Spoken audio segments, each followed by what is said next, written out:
E nós temos aquele episódio super interessante que é o campo de internação, né, dos prisioneiros alemães da Marinha Mercante na Primeira Guerra Mundial. A gente encontra aqui assim algum vestígio desses barracões, desse período? O que é interessante ressaltar no período é que o sanatório, subitamente, por ocasião da guerra, é ressaltado com uma novidade. Ele receberia aí a presença desses prisioneiros. Foram retidos durante todo o período da guerra, aqui na região, por conta da proximidade do clima, que foi encontrada uma solução. O clima de Friburgo era próximo ao clima europeu, então se optou por ambientá-los aqui nessa organização militar. Uma área vasta. Eles são recebidos primeiro em barracas mesmo, barracas de lona, e com o passar do tempo, então, são construídos os barracões, que hoje ainda se encontram de pé. São instalações que são utilizadas aqui pelo Sanatório Naval para alojamento dos nossos praças e para algumas atividades nossas. Esses barracões se encontram ainda em situação íntegra, né? Situação interessante que o sanatório teve isso, e tem também, a gente encontra vestígios disso na cidade, porque essa leva de alemães que vem passa a integrar uma das levas de alemães que hoje figuram na sociedade friburguense, né? E mais, o cemitério que se avizinha aqui aos nossos muros tem uma primeira ala de sepulturas, que é uma ala histórica. Essa ala histórica é composta, sobretudo, por 6 ou 7 sepulturas de alemães dessa época, que em 17 são acometidos pela gripe espanhola, que é um fenômeno mundial, né? E estão lá sepultados, mas que vieram aqui compor dessa população de alemães aí dessa primeira época. Trataram aqui, né? Sim, vieram aqui, foram acometidos, parece que coisa de 200 a 300, é um registro com a gripe espanhola, mas vieram a falecer uns poucos, parece que coisa de 17 vieram a falecer. Eu já vi, logo na entrada do cemitério à esquerda, você tem túmulos desses alemães, né? Agora, quando a gente olha assim os jornais, mais ou menos assim da década de 40 ou 50 de Friburgo, a gente vê umas coisas assim, que são curiosas para a gente hoje, né? A gente vê, por exemplo, um bloco, a gente está no período de carnaval, um bloco formado por oficiais do Sanatório Naval, uma coisa inimaginável hoje em dia, né? E a gente vê esse bloco chamado Sossega Leão. Você tem algum conhecimento sobre isso? Existem duas vertentes muito fortes sobre a origem desse nome, né? A participação era muito ativa porque nós tínhamos uma população naval bastante intensa no período. Lembre-se que em 40 nós estávamos com o Hospital de Fisiologia em plena atividade. Nós tínhamos aí o apoio, inclusive, de uma congregação de irmãs que fazia o apoio de logística e tal, e a interação da oficialidade com a sociedade era bastante intensa em alguns prismas. O primeiro deles era da própria presença na cidade, e o HT ele tinha uma presença até física, porque alguns pacientes já em estado de alta eram autorizados a interagir com a sociedade friburguense. Mas havia sempre o celeuma de que sanatório era um termo ligado a doenças psiquiátricas, e historicamente sossega-leão é o termo dado à droga para acalmar pacientes em estado de agitação psiquiátrica, né? Sim, Então essa é uma das vertentes, mas nós não podemos nos esquecer da segunda vertente, que nessa ocasião nós já temos a presença maciça na ambiência do Sanatório Naval de um grupamento de fuzileiros navais. Esse grupamento, aos poucos, essa é uma das formas que mais relevantes de prestação de serviço na época para a sociedade friburguense, que é o seguinte: frequentemente o Sanatório Naval era instado a fazer apoio nas situações de contenção policial. Então o sanatório se fazia presente, esse grupamento de fuzileiros se apresentava para debelar algumas situações de agitação em eventos da cidade. Existe até uma expressão que era muito popular, dizendo que é melhor a gente resolver o problema por aqui, para a gente apaziguar essa agitação, esse conflito, porque senão o sanatório vai descer. Né? Eu ia comentar sobre isso. O sanatório vai descer porque normalmente o pessoal não chegava com muita delicadeza nas situações, chegava para resolver as situações. Né? Então o Sossega-Leão também se refere a esse tipo de operação que era feito e tal, e que durante muito tempo foi um apoio às operações policiais da cidade que apresentavam alguma deficiência.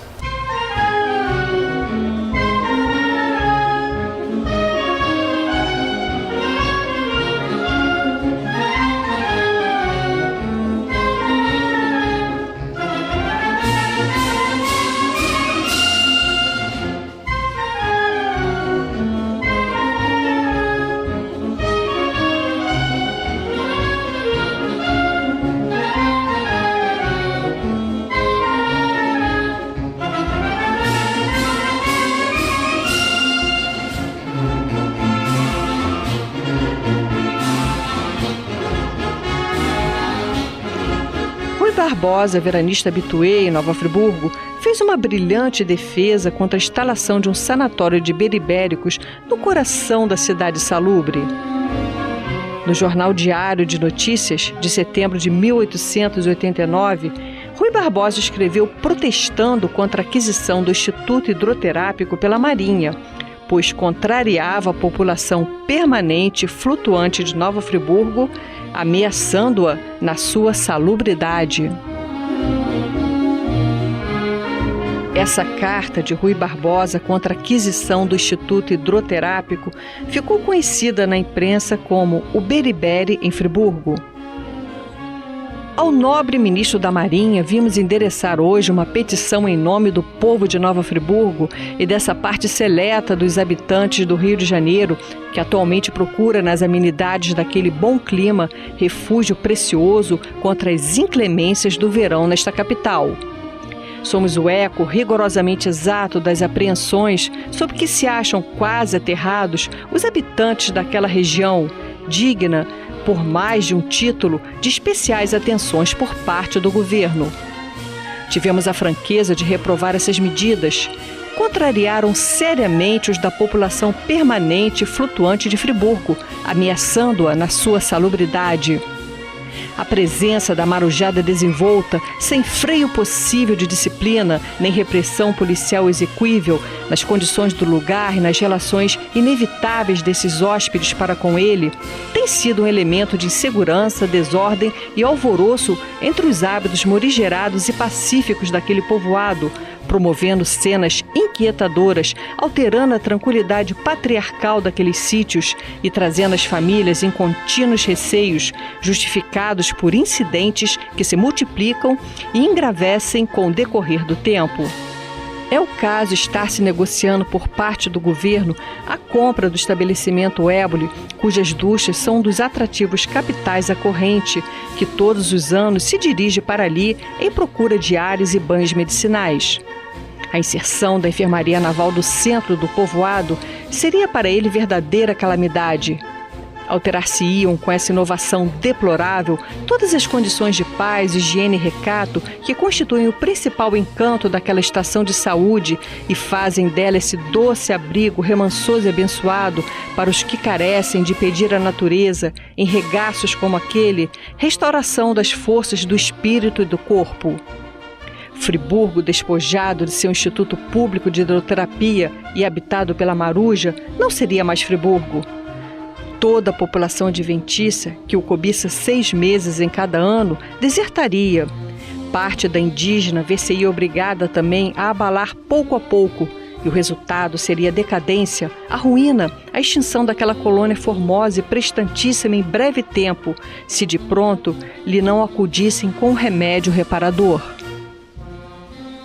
O Instituto Hidroterápico entrou em processo de falência em 1895 e foi rematado pelo Banco Central. Anos depois, todo o complexo seria adquirido pela Ordem Religiosa do Colégio Nossa Senhora das Dores, proprietária do imóvel até hoje. A Marinha então se voltou para a aquisição de um antigo e tradicional hotel em Nova Friburgo, o Hotel Leonrot, de propriedade de Carlos Engert, estabelecimento no qual Dom Pedro II se hospedara mais de uma vez. Localizava-se na rua Leonrot, tendo o hotel dado nome a essa rua no centro da cidade. Entra em cena novamente a pena de Rui Barbosa em outra eloquentíssima e erudita defesa da salubridade de Nova Friburgo, que poderia ser afetada com a vinda de um centro de peste no coração da galante vila.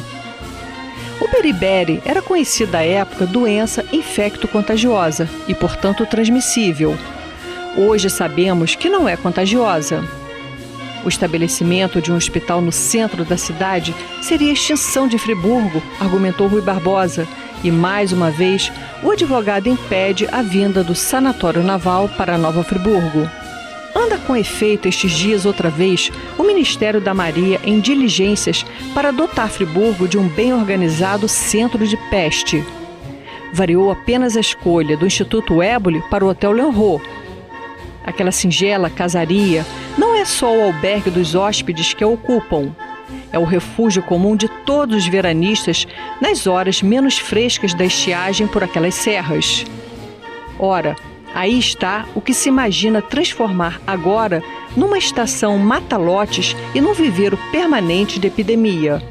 Este projeto é a extinção de Friburgo. A Marinha se voltou então para a aquisição do pavilhão de caça do Conde de Nova Friburgo, Bernardo Clemente Pinto Sobrinho. Mas desta vez, a pena de Rui Barbosa se calou, provavelmente porque trocou Nova Friburgo por Petrópolis como lugar de veraneio.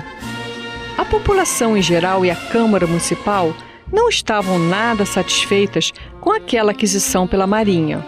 No entanto, dessa vez a Marinha recorreu à intervenção do presidente da República, Nilo Peçanha, que apoiou essa instituição, e a compra acabou se concretizando com a família do Conde de Nova Friburgo, proprietários do pavilhão de caça. Finalmente, a Marinha instalaria um sanatório para tratamento de portadores de beriberi e igualmente de tuberculosos em Nova Friburgo. O presidente Nilo Peçanha veio à inauguração do sanatório e o seu retrato repousa até hoje no gabinete do comandante-geral do Sanatório Naval, em homenagem ao seu apoio.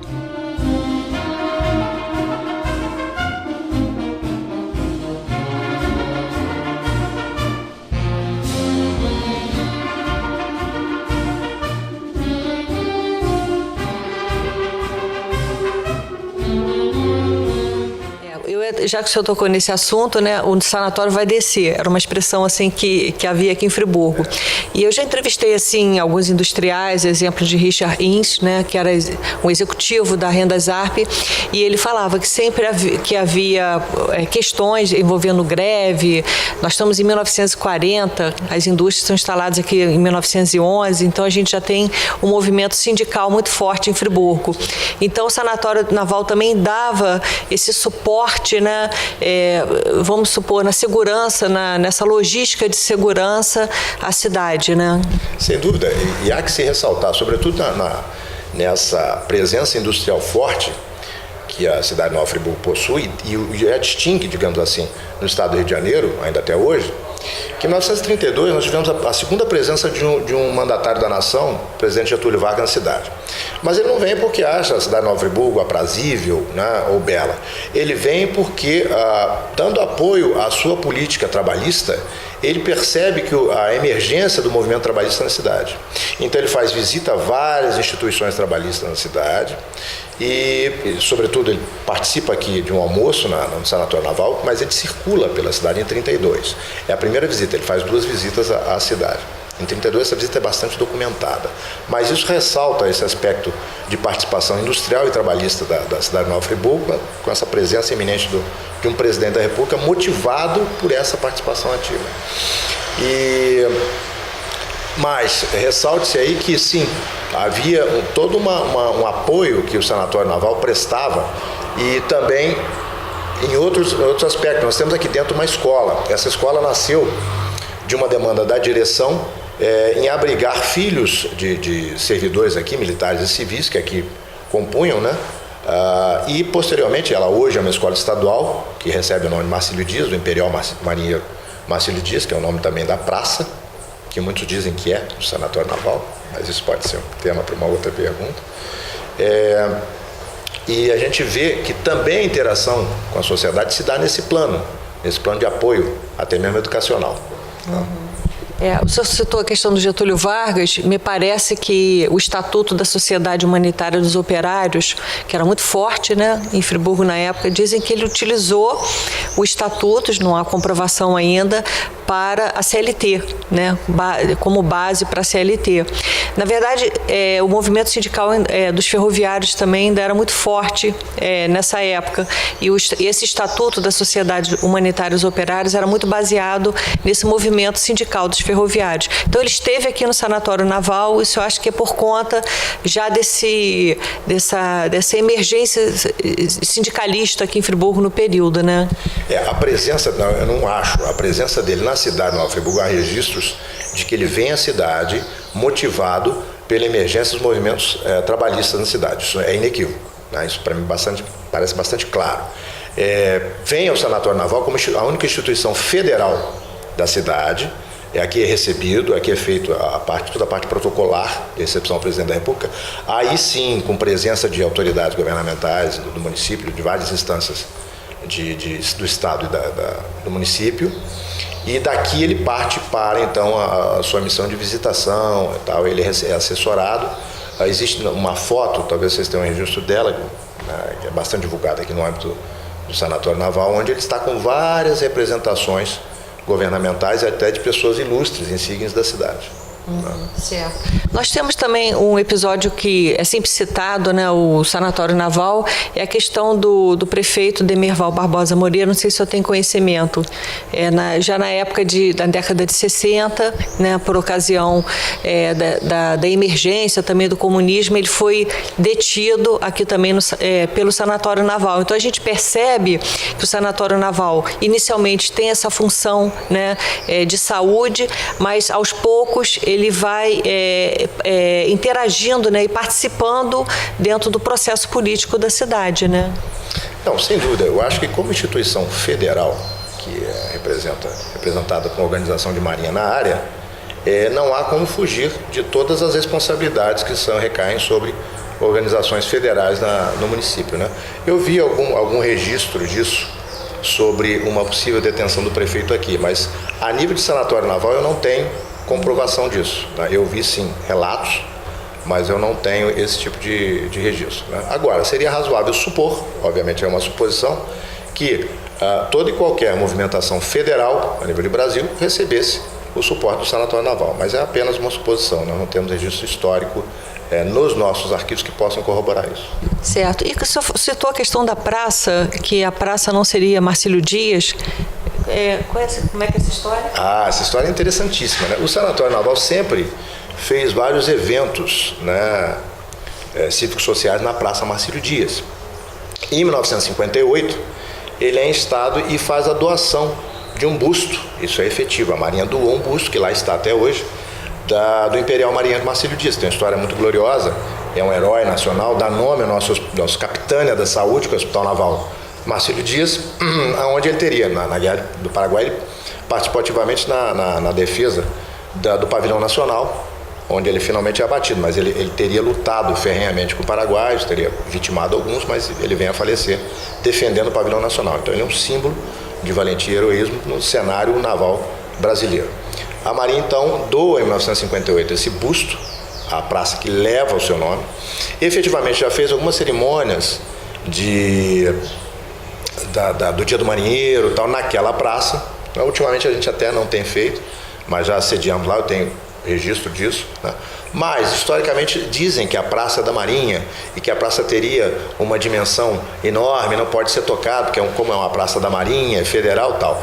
Isso não é verdade. A praça é do município, o município tem a gerência, até a própria jardinagem, a própria manutenção é toda do município, e que faz, de acordo com os estatutos de preservação que ela possui, o que bem entender com a praça, né? Então, quer dizer, a Marinha cedeu o busto, lá está, tem o nome, o busto em homenagem ao nome da praça, que boa referência faz a um herói nacional, né? Que espero que a memória seja preservada, porque assim o merece, mas a praça, efetivamente, ela pertence ao município.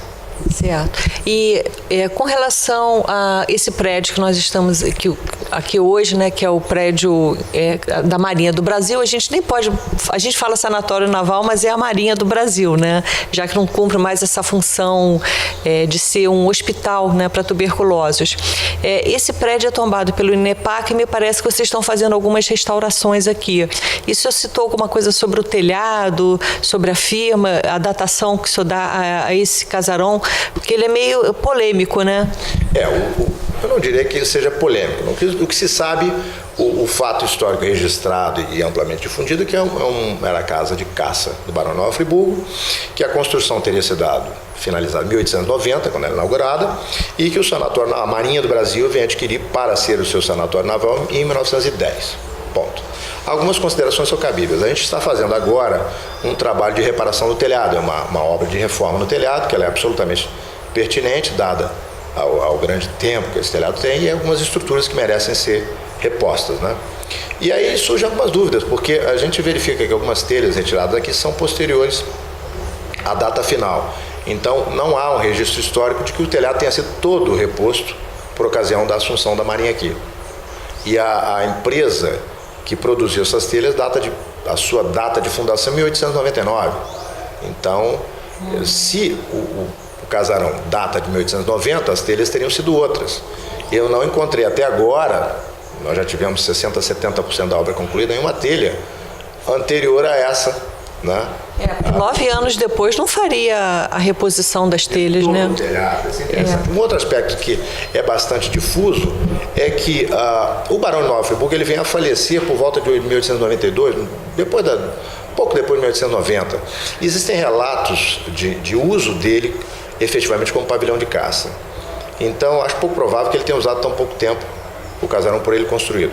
E aqui e ali nós encontramos algum registro de datação não oficial, eu não tenho, no âmbito do sanatório naval, esse tipo de referência. Até porque o legado reconhecido da Marinha é de 1910 para cá. Né? Mas nós temos, pesquisando aqui e ali, nós temos algum registro que teria uma datação de construção deste casarão por volta de 1870, por aí. Entendeu? Então, isso seria um pouco mais coerente com a utilização dada pelo próprio barão, né? Então, a minha crença pessoal, não é institucional, é de que a datação de construção da casa seria anterior a 1890. Aí justificaria, por exemplo, em 1870, uma reforma do telhado para a construção do sanatório, para posse e recepção do sanatório em 1910, com a presença do presidente da República. Aí faz um pouco mais de sentido. Tem razão. Mas são suposições. E a gente olhando assim, o Sanatório Naval, né, ele tem uma história muito longa aqui em Friburgo, e no caso assim, um pesquisador, um historiador que queira contar, né, essa história, que a gente está sempre revisitando os documentos, as fontes, a Marinha do Brasil disponibiliza uma documentação para vir um pesquisador aqui contar essa história, falar sobre esses episódios, por exemplo, que marcam a história do Sanatório Naval, como a sua instalação, a recepção desses marinheiros alemães, enfim, outras histórias, né, da relação do Sanatório Naval com a cidade. Esses documentos, eles estão abertos a pesquisadores? O que ocorre? Não existe problema, no meu entender, nesse tipo de abordagem, né? No entanto, a Marinha ela estrutura esse tipo de abordagem. Ela tem um Instituto Histórico-Cultural, né, que cedia todos os aspectos de memória. Então, caso haja realmente interesse em se levantar e verificar o que existe e tal, a abordagem deve ser feita ao Instituto Histórico-Cultural da Marinha, que se tiver uma lacuna e que tenha que recorrer aos nossos arquivos, que obviamente a gente compartilha com esse instituto, aí ele autoriza, o instituto então autoriza, faz a abordagem com o sanatório para que se flua essas informações. Mas não há de maneira alguma nenhum tipo de impedimento a esse trabalho, que é, na verdade, um trabalho de preservação histórico-cultural que deve ser mantido até em nome da memória do sanatório, da Marinha e da cidade de Nova Friburgo. Tá certo. Então, primeiro teria que recorrer a uma fonte principal, que é no Rio de Janeiro? Sim. Caso se requeira informação histórica sobre uma instituição de Marinha, existe um ponto central, que centraliza as atividades, e se for o caso de buscar algum complemento, eles têm como acessar e como prover esse tipo de complemento. Tá? Agora, comandante, o senhor gostaria de fazer assim, algum comentário final? O senhor já está deixando a sua gestão aqui em Friburgo, né? No caso, porque vocês têm um mandato, né, aqui de 2 a 3 anos, coisas nesse sentido. E o senhor está deixando aqui a cidade de Friburgo. O senhor gostaria de fazer algum comentário a respeito desse prédio maravilhoso que o senhor mora? Vai sentir saudades desse ambiente todo histórico, né? E uma vista maravilhosa que o senhor tem aqui da cidade? Sem dúvida, deixará saudade, né, mas faz parte de um processo da carreira naval que a gente parta para uma outra missão, né?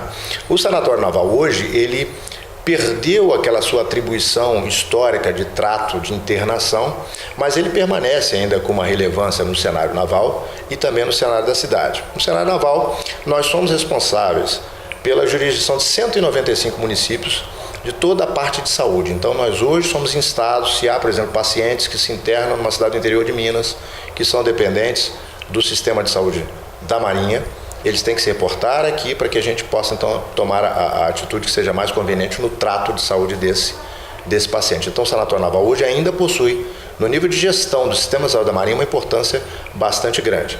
Temos ainda atuante um ambulatório, que não é de internação, mas de atenção primária e destinação de pacientes, seja para remoção, para atendimento mais específico na capital, no Hospital Naval Marcílio Dias, na Policlínica Naval na Senhora da Glória, ou de atenção local, porque nós temos médicos na nossa tripulação. Mas, então, quer dizer, permanecemos atuantes, apesar da desativação do Hospital de Fisiologia por volta de 1992, onde era uma ambiência de internação, esse caráter não existe mais, mas ainda assim persiste toda uma atuação no cenário de saúde da Marinha, que o Sanatório Naval é uma OM que compõe o sistema de saúde da Marinha, então permanece essa atribuição de peso, de relevo, que nos dá uma responsabilidade bastante grande de atuação nesse cenário.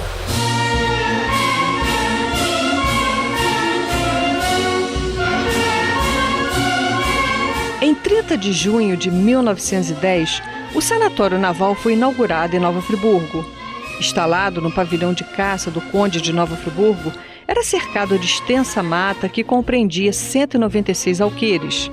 Para a inauguração compareceu o presidente da República, Nilo Peçanha, e uma grande comitiva de ministros de Estado e oficiais de alto escalão na hierarquia militar. A Gárida Leopoldina ficou revestida de folhagens, flores multicores, bandeiras e um piquete de cavalaria de atiradores escoltou a carruagem do presidente da República, relatou a imprensa da época. O diretor do Sanatório Naval, Dr. Joaquim Inácio Bulcão, disse em seu discurso: "Excelentíssimo senhor presidente, coube a Vossa Excelência a glória de dotar a Marinha de Guerra de um sanatório instalado em belo edifício, em local salubre, clima ameno, necessidade essa há muito reclamada e agora de pronto e sem vacilação, realizado por Vossa Excelência." Foram instalados aparelhos de hidroterapia, como vemos nessas imagens de um vídeo da década de 30 do século XX. Cumpre destacar que o sanatório servia somente às praças e oficiais da Marinha, e não à população em geral. O capitão de fragata Belardo Cavalcante me mostrou o antigo pavilhão das duchas para tratamento da hidroterapia, onde atualmente funciona um ambulatório.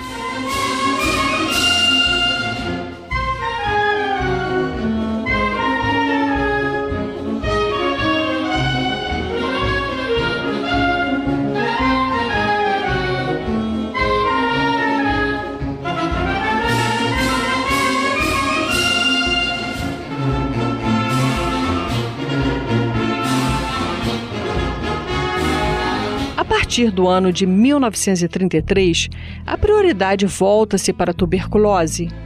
Já se sabia que o beriberi não era uma doença contagiosa, mas tão somente uma deficiência de vitamina.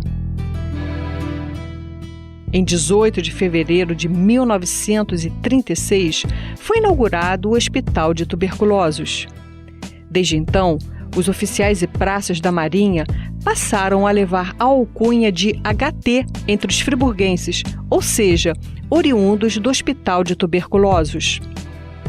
Depois de mais de 3 décadas instalados na cidade, tudo era harmonia e paz entre os friburguenses e o Sanatório Naval, até que em 1947, um decreto-lei estadual provoca nova investida contra a Marinha. Os prefeitos de todo o estado deveriam proceder ao zoneamento de suas cidades e, dentro de 5 anos, todas as organizações hospitalares para tuberculosos deveriam ser removidas dos perímetros urbanos e suburbanos. O então prefeito José Eugênio Miller envia correspondência ao ministro da Marinha solicitando o deslocamento do Hospital de Tuberculosos para outro local, mais afastado da cidade. Entre 1910 e 1945, inúmeras indústrias de grande porte já haviam se instalado em Nova Friburgo, como a Rendas Arp, Ipu, Filó e Ferragens Zaga. O município se urbaniza e um bairro operário se instalara próximo ao Hospital de Tuberculosos, e o Sanatório Naval já não era um estabelecimento tão isolado como outrora.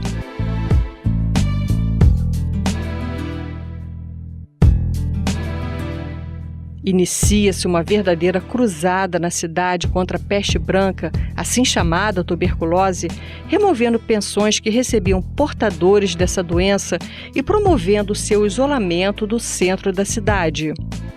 Em correspondência oficial, o prefeito escrevera ao ministro da Marinha que o Hospital de Tuberculosos do Sanatório Naval era o maior responsável pelo surto de peste branca em Nova Friburgo.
Augusto Luiz Spinelli, descendente de imigrantes italianos, cuja família era a mais rica no município, possuindo empresas em todos os ramos de negócio, põe lenha na fogueira e declara no jornal A Paz que o Hospital de Tuberculosos trazia estragos à população, a sua economia, vida social, a sua fama de cidade salubre, além de ser um foco de infecção pernicioso para os habitantes de Friburgo.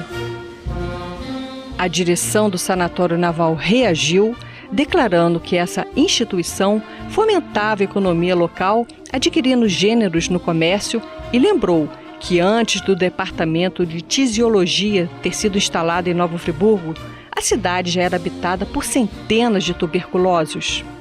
Discorre ainda sobre todo o procedimento higiênico adotado no sanatório, como captação de água própria, tratamento do esgoto, esterilização de todos os objetos, e que os baixados só eram licenciados para ir à cidade quando apresentavam negativo o exame do escarro. Terminou por criticar os tuberculosos que circulavam pela cidade e a falta de tratamento do esgoto do município, já que abrigava muitos doentes que para ali acorriam desde tempos imemoriais devido às características favoráveis de seu clima à cura da doença.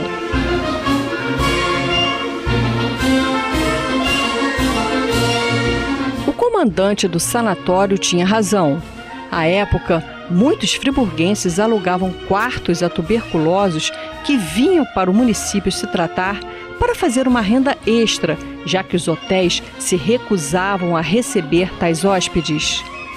A tensão era muito grande quanto ao número de tuberculosos que circulavam pela cidade, e por muito pouco o atual prédio da UERJ não se transformou em mais um hospital de tuberculosos.